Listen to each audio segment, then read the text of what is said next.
નમસ્કાર દર્શક મિત્રો, સમાચારની વાત કરવામાં આવે તો રાજ્ય પોલીસ વડા વિકાસ સહાયે વડોદરામાં રાષ્ટ્રધ્વજનું વિતરણ કરીને લોકોને અભિયાનમાં જોડાવા અપીલ કરી। ગુજરાત રાજ્યમાં શરૂ થયેલા હર ઘર તિરંગા અભિયાન અંતર્ગત રાજ્યના પોલીસ વડા વિકાસ સહાયે વડોદરામાં રાષ્ટ્રધ્વજનું વિતરણ કર્યું હતું। શહેરના રાત્રિ બજાર સ્થિત L&T સર્કલ ખાતેથી વિકાસ સહાયે વાહન ચાલકોને રાષ્ટ્રધ્વજ આપીને દેશની આન બાન અને શાનના પ્રતીક સમાન ત્રિરંગાને પોતાના ઘર પર લહેરાવી રાષ્ટ્રભક્તિના મહાપર્વમાં જોડાવા અપીલ કરી હતી। આ અવસરે ડીજીપી વિકાસ સહાયે જણાવ્યું હતું કે હર ઘર તિરંગા અભિયાન અંતર્ગત ગુજરાત પોલીસના અધિકારીઓ અને સ્ટાફ લોકોને રાષ્ટ્રધ્વજનું વિતરણ કરશે।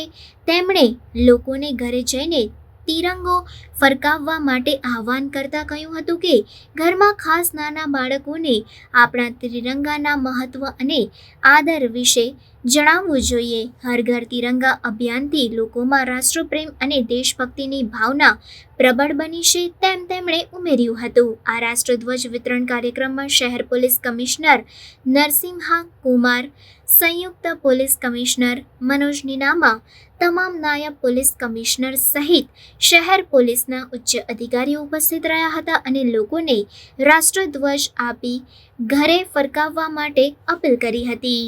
આપણે જાણીએ છીએ કે ભારત સરકાર તરફથી હર ઘર તિરંગા કાર્યક્રમનું આયોજન કરવામાં આવી રહેલ છે। એના ભાગરૂપે ગુજરાત રાજ્યમાં પણ દરેક જિલ્લામાં અલગ અલગ પ્રકારના કાર્યક્રમનું આયોજન કરવામાં આવનાર છે।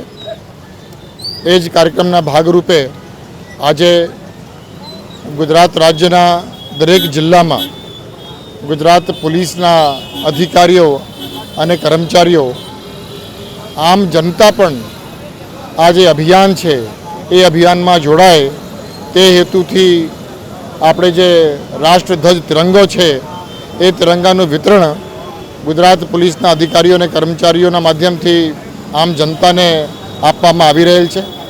આ પ્રકારના કાર્યક્રમ અત્યારે સમગ્ર રાજ્યમાં થઈ રહ્યું છે અને જે તિરંગો આજે આપણે આપી રહ્યા છીએ લોકોને, એમને ખાસ આહવાન કરવામાં આવી રહ્યું છે કે આ તિરંગો ઘરે જઈને ઘરે એને ફરકાવો અને ખાસ કરીને ઘરમાં જે નાના બાળકો છે એ નાના બાળકોમાં આ તિરંગા બાબતનું એનું જે મહત્ત્વ છે તે બાબતે એમનું જે શ્રદ્ધા, જે આદર, જે સન્માન આ ધ્વજ માટે હોવું જોઈએ તે અંગેનું ફિલિંગ્સનું જાગૃતિ આ નાના બાળકોમાં આવે તે માટે ખાસ આ લોકોને વિનંતી કરવામાં આવી રહ્યું છે।